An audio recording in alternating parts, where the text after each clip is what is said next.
अस्सलाम वालेकुम dear friends, कैसे हैं आप सब लोग। आज का हमारा टॉपिक हम स्टार्ट करने जा रहे हैं वो है dissolution of marriage in Muslim personal law.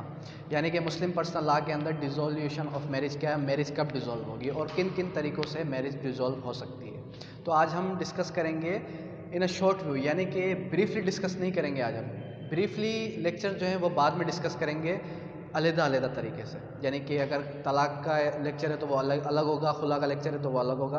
आज सिर्फ और सिर्फ ब्रीफली नहीं करेंगे, आज सिर्फ और सिर्फ शॉर्टली डिस्कस करेंगे, ठीक है।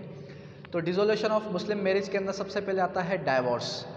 क्या आता है सबसे पहले? डाइवोर्स बाय हस्बैंड, यानी कि हस्बैंड को कौन कौन से राइट्स हैं, हस्बैंड किन तरीक़ों से डाइवोर्स कर सकता है। सबसे पहली काइंड जो है वो है तलाक़, उसके बाद है इला, उसके बाद है ज़िहार, ठीक है। तलाक़ के अंदर दो काइंड्स हैं। कौन सी है? फर्स्ट है तलाक़ुल सुन्नत, तलाक़ुल बिद्दत, ठीक है। अब तलाक़ की अगर बात की जाए तो अल्लाह सुब्हानहू व तआला फरमाते हैं कि ये सबसे नापसंदीदा अमल है अल्लाह ताला के नज़दीक। यानी कि कुरान पाक के अंदर अल्लाह ताला फरमा रहे हैं कि तलाक़ देना, शादी के बाद तलाक़ देना, ये सबसे नापसंदीदा अमल है जो कि दुनिया के अंदर होता है, जो अल्लाह के नज़दीक सबसे नापसंदीदा अमल है, ठीक है। सबसे पहले बात करते हैं तलाक़ुल सुन्नत क्या है, ठीक है। तलाक़ुल सुन्नत के अंदर दो काइंड्स हैं, एक है एहसन, एक है हसन।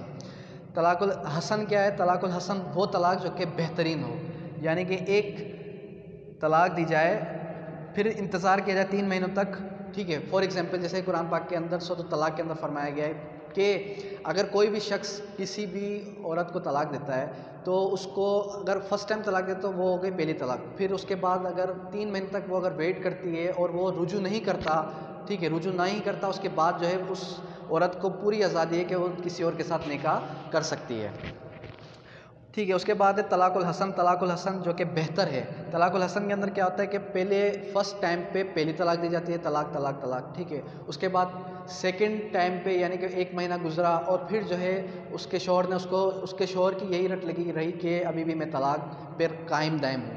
फिर 3 महीने गुजरे। अब इससे क्या होता है, इससे 1 महीना गुजरता है तो हो सकता है कि उसके जज्बात जाग जाएँ अपनी बीवी की तरफ, या हो सकता है कि उसको अपनी बीवी की कमी महसूस हो उसके घर के अंदर। हो सकता है कि उसको इस चीज़ की रियलाइज़ हो कि मैंने उसको तलाक़ देकर गलती की, तो वो रुजू कर सकता है विदिन 3 मंथ्स, ठीक है। उसके बाद फिर अगर तीसरे महीने तक भी अगर वो रुजू नहीं करता तो उसके बाद वो जो है उस औरत को पूरी आज़ादी है कि वो किसी और के साथ निकाह कर सकती है, ठीक है। अब यहाँ पर क्या है कि ये हो गई तलाक़ुल हसन, तलाक़ुल एहसन, ठीक है। अब सेकंड जो काइंड है वो है तलाक़ुल बिद्दत। तलाक़ुल बिद्दत जो है वो रिटन में भी हो सकती है और ओरल में भी हो सकती है। लेकिन तलाक़ुल बिद्दत किसे कहा जाता है? तलाक़ुल बिद्दत उसे कहा जाता है, तलाक़ुल बिद्दत यानी कि अगर औरत को वेटिंग पीरियड यानी कि औरत को प्रेगनेंसी के टाइम पे तलाक़ दे दी जाए, या फिर वेटिंग पीरियड में तलाक़ दे दी जाए, या फिर जो है एक ही टाइम में तीनों तलाक़ दे दी जाए। एक ही टाइम में उसको कह दिया तलाक़ और उसके बाद वो समझे कि अब ये मेरे लिए जायज़ नहीं है, अब ये मेरे निकाह में नहीं रही, तो ये जो है हो जाएगी तलाक़ुल बिद्दत। उसके बाद है इला और ज़िहार की बात करते हैं कि व्हाट इज़ इला एंड व्हाट इज़ ज़िहार। इला यानी कि कोई भी शख्स, पहले क्या होता था, अक्सर लोग जो है कसम खा लिया करते थे कि मेरे ऊपर तुम हराम हो गई, ठीक है।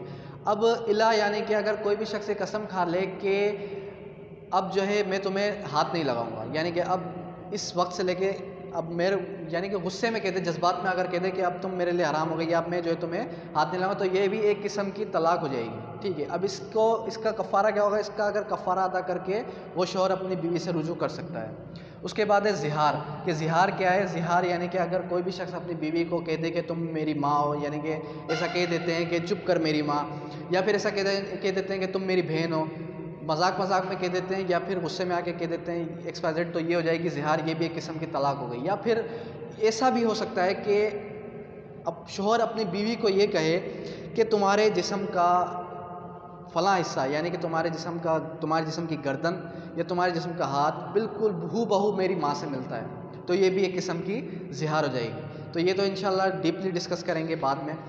उसके बाद है तलाक़ुल तफ़वीज़। तलाक़ तफ़वीज़ क्या है? तलाक़ तफ़वीज़ जब भी ये एक वाइफ को राइट दिया जाता है, जब भी आप निकाहनामा देखते हैं तो निकाहनामा के 2nd या 3rd पेज के अंदर एक क्राइटेरिया होता है जिसके अंदर ये लिखा होता है कि तलाक़ तफ़वीज़, यानी कि सारे के सारे राइट्स जो हैं वो औरत की तरफ चले जाएँ। अब सारे के सारे राइट औरत की तरफ कैसे जाएं कि मर्द ये कहे कि अब मैं अपने तलाक देने का इख्तियार भी औरत को देता हूँ। उसमें क्या होगा कि औरत को डुअल पर्सनैलिटी मिल जाएगी। डुअल पर्सनैलिटी कौन सी? एक तो औरत की एज अ वाइफ और एक दूसरी पर्सनैलिटी एज हस्बैंड्स लॉयर, यानी कि उसके शोहर के वकालत करने वाले वकील की तरफ से। अब जब भी औरत चाहे तो वो ये कह सकती है कि तुम मुझे तलाक दे दो, या फिर औरत ये कह सकती है कि जो है अब मैंने तुम्हें तलाक दे दी, तो ये हो जाएगी तलाक़ तफ़वीज़। ठीक है। उसके बाद अब तलाक़ तफ़वीज़ जो है ये राइट है, क्राइटेरिया दिया गया है निकाहनामे के अंदर। अगर मर्द चाहे तो वो उसको दे, अगर मर्द चाहे तो वो उसको ना दे। ठीक है। उसके बाद है खुला। खुला की अगर बात की जाए तो खुला की अगर बात करें तो अल्लाह सुब्हानहू व तआला ने ये फरमाया कि मर्द और औरत एक दूसरे की पोशाक है, यानी कि एक दूसरे के लिबास हैं। और खुला जो है वर्ड है वो निकला है खुल से, यानी कि उतारना। तो इसके मानी ये होते हैं कि औरत अपने शोहर के लिबास को उतार दे, या मर्द जो है अपने औरत के लिबास को उतार दे। ठीक है, बदले में कुछ देकर। ठीक है। अब इसको डीपली डिस्कस करेंगे आफ्टर सम डेज़ इंशाल्लाह नेक्स्ट लेक्चर में। उसके बाद खुला के मानी है आज़ादी हासिल करना। औरत आज़ादी हासिल करे अपने शोहर से एज खुला, कुछ देकर, या तो वो डोवर छोड़ दे, ठीक है, या तो फिर वो कुछ देकर।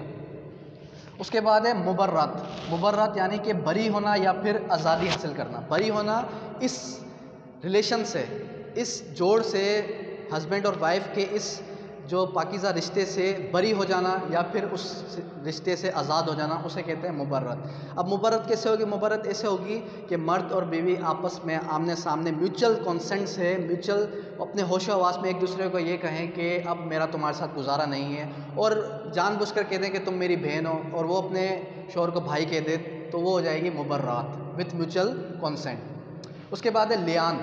अच्छा, लियान जो है वो एलिगेशन है against her wife and proof A for witness. ये जो है हुदूद ऑर्डिनेंस के अंदर डीपली इसको डिस्कस किया गया है कि लियान क्या है।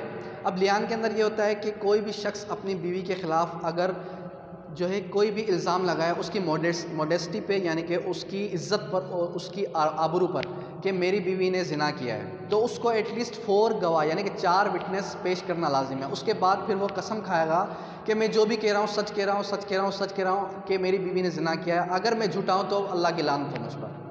फिर वो वही चीज़ दोहराए, फिर वो वही चीज़ दोहराए, फिर वो वही चीज़ दोहराए, तकरीबन 4 या 5 दफ़ा ये सेम चीज़ दोहराए। और बदले में उसकी बीवी भी अगेंस्ट हिज एलिगेशन वो भी यही सेम चीज़ को रिपीट करे कि मेरा शोहर जो भी कह रहा है वो झूठ कह रहा है, झूठ कह रहा है, झूठ कह रहा है, अगर मैं झूठी हूँ तो अल्लाह की लानत हो मुझ पर। तो ये हो जाएगी लियान। ठीक है। फिर वो एक दूसरे के रिश्ते से फारिग हो जाएंगे। उसके बाद है फस्क। फस्क क्या है? If husband changes his religion then wife has right to divorce और डिसॉल्व द मैरिज। फस्क जो है ये भी एक किस्म की डिसोल्यूशन ऑफ मैरिज के अंदर आता है। कि फस्क के मतलब क्या है? फस्क के मतलब ये है कि अगर हस्बैंड जो है वो हस्बैंड क्या करता है कि हस्बैंड अपना रिलीजन चेंज कर दे, यानी कि इस्लाम से खारिज हो जाए, या फिर इस्लाम या फिर किसी और रिलीजन में कन्वर्ट हो जाए, तो फिर क्या होगा कि फिर जो है वाइफ को सारे के सारे राइट्स मिल जाएंगे मैरिज को डिसॉल्व करने के। तो ये थे कुछ डिसोल्यूशन ऑफ मैरिज के कुछ टाइप्स जो होपफुली आपको समझ में आ गए होंगे। अगर आपको अंडरस्टूड नहीं हुआ तो आप मुझे कमेंट बॉक्स में क्वेश्चन कर सकते हैं, या फिर व्हाट्सअप नंबर पर भी क्वेश्चंस कर सकते हैं। Thank you, that's all.